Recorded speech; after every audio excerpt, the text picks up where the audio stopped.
حضرت آدم علیہ السلام اور حضرت حوا رضی اللہ عنہ کو اللہ تعالیٰ نے اپنی قدرت سے پیدا فرمایا، پھر ان دونوں کے ملاپ سے نسل انسانی کی ابتدا ہوئی، جیسا کہ ارشاد باری تعالیٰ ہے: اے لوگو، اپنے رب سے ڈرو جس نے تمہیں ایک جان سے پیدا کیا اور اسی میں سے اس کا جوڑا پیدا کیا، اور ان دونوں سے کثرت سے مرد و عورت پھیلا دیے۔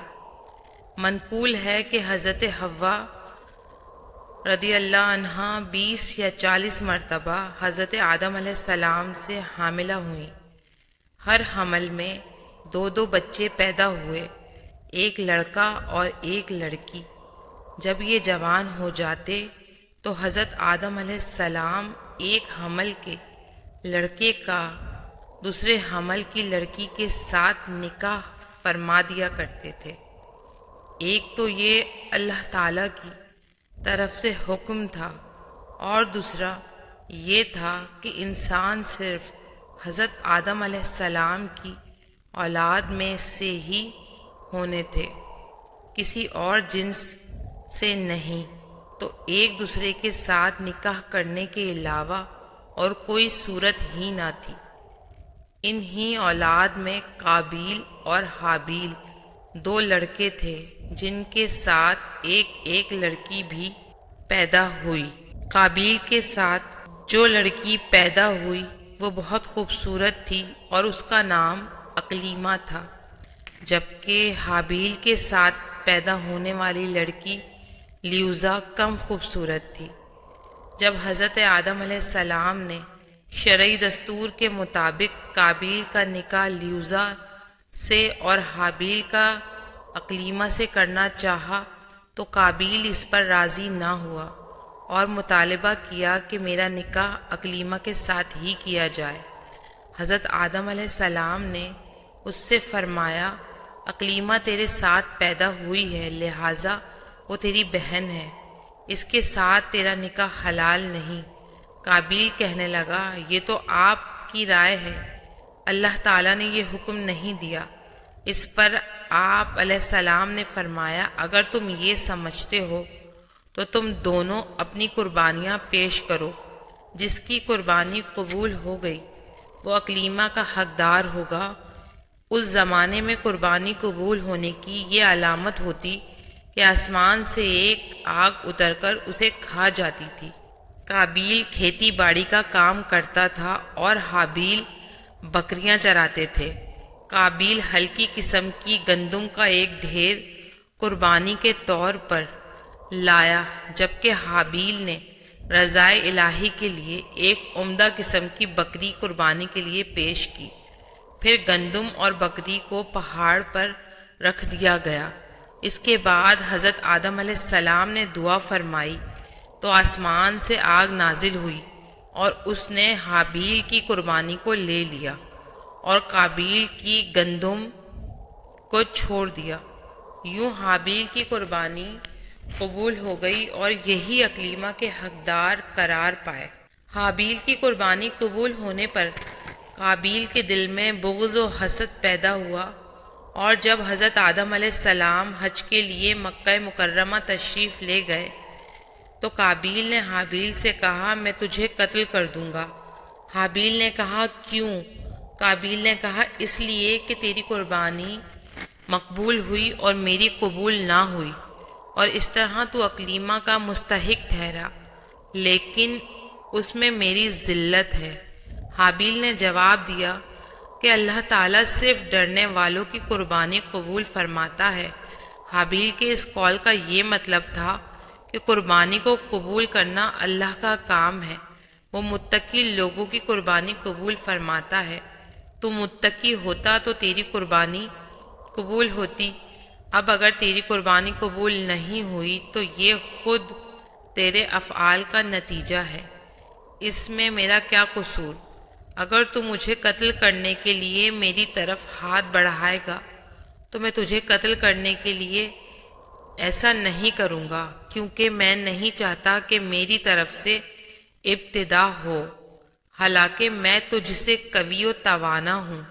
یہ صرف اس لیے کہ میں اللہ سے ڈرتا ہوں اور یہ چاہتا ہوں کہ میں گناہ گار نہ بنوں، بلکہ میرے قتل کرنے کا گناہ اور تیرا سابقہ گناہ یعنی والد کی نافرمانی، حسد اور خدائی فیصلے کو نہ ماننے کا سارا گناہ تیرے اوپر ہی پڑے۔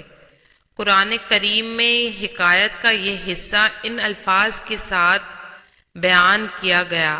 ارشاد باری تعالیٰ ہے، اور اے حبیب انہیں آدم کے 2 بیٹوں کی سچی خبر پڑھ کر سناؤ۔ جب دونوں نے ایک ایک قربانی پیش کی تو ان میں سے ایک کی طرف سے قبول کر لی گئی اور دوسرے کی طرف سے قبول نہ کی گئی، تو دوسرا بولا میں ضرور تجھے قتل کر دوں گا۔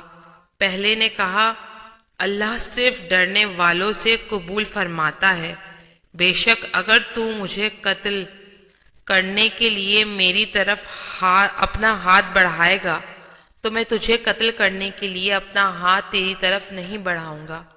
میں اللہ سے ڈرتا ہوں جو سارے جہانوں کا مالک ہے۔ میں تو یہ چاہتا ہوں کہ میرا اور تیرا گناہ دونوں تیرے اوپر ہی پڑ جائیں، تو دوزخی ہو جائے، اور ظلم کرنے والوں کی یہی سزا ہے۔ حابیل کی خوف خدا پر مشتمل اس تمام گفتگو کے بعد بھی قابیل اپنی شہوت کی تسکین کے لیے نفس امارہ کے شکار ہوا، اپنے بھائی کو قتل کرنے کے ارادے پر ڈٹا رہا، اور بالآخر قابیل نے حابیل کو کسی طریقے سے قتل کر دیا اور یوں دنیا و آخرت کا خسارہ اٹھایا۔ ارشاد باری تعالیٰ ہے، تو اس کے نفس نے اسے اپنے بھائی کے قتل پر راضی کر لیا تو اس نے اسے قتل کر دیا، پھر وہ نقصان اٹھانے والوں میں سے ہو گیا۔ حابیل کو قتل کرنے کے بعد قابیل حیران و پریشان ہوا کہ اب اس لاش کو کیا کرے، کیونکہ اس وقت تک کوئی انسان مرا ہی نہ تھا۔ چنانچہ ایک وقت تک وہ لاش کو پشت پر لادے پھرتا رہا، پھر جب اسے لاش چھپانے کا کوئی طریقہ سمجھ نہ آیا تو اللہ نے انسانوں کی تدفین کا طریقہ سکھانے کے لیے ایک کوا بھیجا۔ چنانچہ یوں ہوا کہ 2 کوے آپس میں لڑے، ان میں سے ایک نے دوسرے کو مار ڈالا، پھر زندہ کوے نے اپنی چونچ اور پنجوں سے زمین کو ریت کر گڑھا کھودا، اس میں مرے ہوئے کوے کو ڈال کر مٹی سے دبا دیا۔ کوے کا واقعہ دیکھ کر قابیل کو شرم آئی کہ مجھے اس کوے جتنی بھی سمجھ نہ آئی کہ اپنے بھائی کی لاش چھپا لیتا۔ پھر قابیل نے بھی زمین کھود کر حابیل کی لاش کو دفن کر دیا۔ قرآن کریم میں ہے،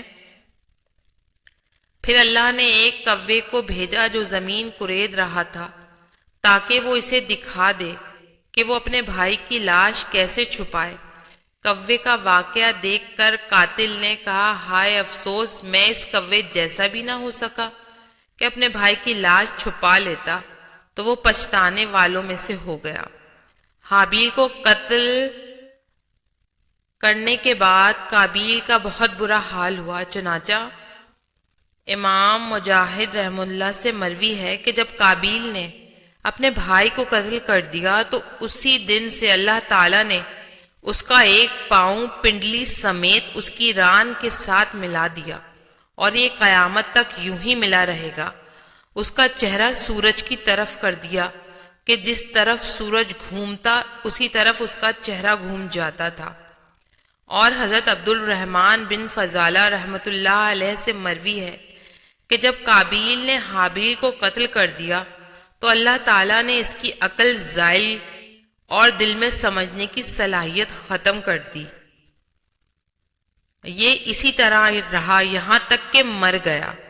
قابیل کا اخروی عذاب بھی بہت سخت ہوگا، جیسا کہ حضرت عبداللہ رضی اللہ عنہ سے روایت ہے، رسول اللہ صلی اللہ علیہ وسلم نے ارشاد فرمایا، کسی جان کو ظلماً قتل نہیں کیا جاتا مگر اس کے خون ناحق میں حضرت آدم علیہ السلام کے پہلے بیٹے کا حصہ ضرور ہوتا ہے، کیونکہ اسی نے پہلے ظلماً قتل ایجاد کیا۔ اس سے معلوم ہوا کہ قیامت کے دن قابیل کو قتل کے گناہ کی سزا ملے گی، اور ان قاتلین کے گناہ قتل کی سزا بھی ملے گی جو قیامت تک کسی کو ناحق قتل کر کے جان سے ماریں گے۔ حضرت آدم علیہ السلام کی شریعت میں سگی بہن سے نکاح جائز تھا، جبکہ ہماری شریعت میں حرام ہے، جیسا کہ ارشاد باری تعالیٰ ہے، تم پر حرام کر دی گئیں تمہاری مائیں اور تمہاری بیٹیاں اور تمہاری بہنیں۔ جب کوئی ناحق قتل کے ارادے سے حملہ کرے تو اس وقت جان بچانے کے لیے مزاحمت اور دفاع کرنا واجب ہے، لیکن دھمکی ملنے پر حابیل کے اس جواب بے شک اگر تو مجھے قتل کرنے کے لیے میری طرف اپنا ہاتھ بڑھائے گا تو میں تجھے قتل کرنے کے لیے اپنا ہاتھ تیری طرف نہیں بڑھاؤں گا سے یہ ظاہر ہوتا ہے کہ قتل کے وقت حابیل نے مزاحمت سے انکار کر دیا تھا اور یہ حکم شرع کے خلاف ہے۔ مفسرین نے اس کے متعدد جواب دیے ہیں۔ نمبر 1، حابیل کا یہ کلام واعظ نصیحت کے طور پر تھا تاکہ قابیل کے دل میں ناحق قتل کی قباحت بیٹھ جائے اور وہ قتل سے باز رہے۔ حابیل نے اپنے دفاع کے لیے ہاتھ بڑھانے کی نفی نہیں کی بلکہ قتل کرنے کی غرض سے ہاتھ بڑھانے کی نفی کی تھی۔ یہ طریقہ کیوں نہ